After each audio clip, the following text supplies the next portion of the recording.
नहीं करते थे और पूरे भारत में ऐसा करने वाली सिर्फ एक जाति थी, वो है चमार। आप बुजुर्गों से पता कर सकते हैं। 2. पूरे भारत में जिन श्रुतियों और लोक कथाओं में चमार को ब्राह्मण बड़ा भाई बताया जाता है, क्योंकि ब्राह्मण हिंदू धर्म का मुखिया है तो चमार बुधवार धर्म का मुखिया है, इसीलिए चमारों की शादी में पंडित नहीं बुलाया जाता। 3. रामायण में और कुमारिल भट्ट की किताबों में बुधवार को शूद्र लिखा गया है और रियल में भी चमार को ही मुख्य शूद्र माना गया है। अन्य जातियां कभी निशाने पर नहीं रही। 4.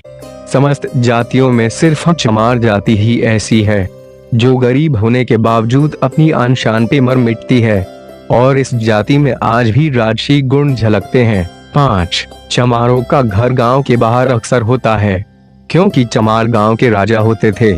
इनको ही गांवों में डीह बाबा कहा जाता है। 6. चमार जाति से बौद्ध धर्म छीनने के बाद उसे धर्म विहीन कर दिया गया था और अछूत इसलिए बना दिया गया कि यह जाति फिर कहीं से बौद्ध धर्म न खड़ा कर पाए। 7. चमार जाति की शिक्षा पर रोक इसीलिए लगाई गई थी कि वह अनपढ़ रहेगा तो खुद को चमार अछूत समझेगा और कभी यह नहीं जान पाएगा कि वे चमार एक राजशाही खून है।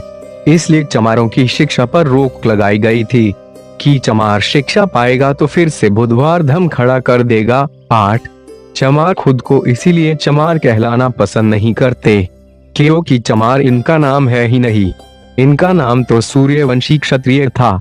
इसीलिए चमार आज भी खुद को चमार कहने पर भड़क जाते हैं और लड़ाइयाँ हो जाती है। 9. ब्राह्मणों में जिस तरह शुक्ल शर्मा आदि समर्थक जातियां हैं, उसी तरह चमारों की भी समर्थक जातियां थी, जैसे कि कोरी चमार, नोनिया चमार, तांती चमार, दुसाद चमार, पाशी चमार आदि। लेकिन चमारों की सत्ता विलुप्त होने के बाद इन सब में फुट पड़ती गई। 10. चंद्रगुप्त मौर्य भी चमार थे लेकिन गोरे और सुंदर थे, जबकि चाणक्य ब्राह्मण था और काला, इसीलिए कहावत बन गई कि काला बाभन गोरा चमार दुई जात से सदा होशियार। 11. जो भी जातियां आ रही नहीं थी वो चमार कहलाती थी और ऐसा आज भी है, चाहे मौर्य हो या नोनिया या दुशाध्या, अन्य शूद्र ब्राह्मण सबको चमार ही कहता है। ये सारी बातें जो ऊपर लिखी गई हैं, ये वर्मा और तिब्बत के बौद्ध ग्रंथ में इसका प्रमाण है और अधिक जानकारी हेतु आप बाबा साहब की लिखी किताब Who was शूद्र कौन थे से पढ़ सकते हैं। हर चमार से अनुरोध है कि इस वीडियो को किसी अगले चमार बौद्ध भाई के पास जरूर भेजें ताकि उसको भी यह पता चले कि उसका खून भेड़ बकरियों का नहीं है बल्कि हर चमार महापंडित है, सूर्यवंशी है। जय भीम, जय भारत।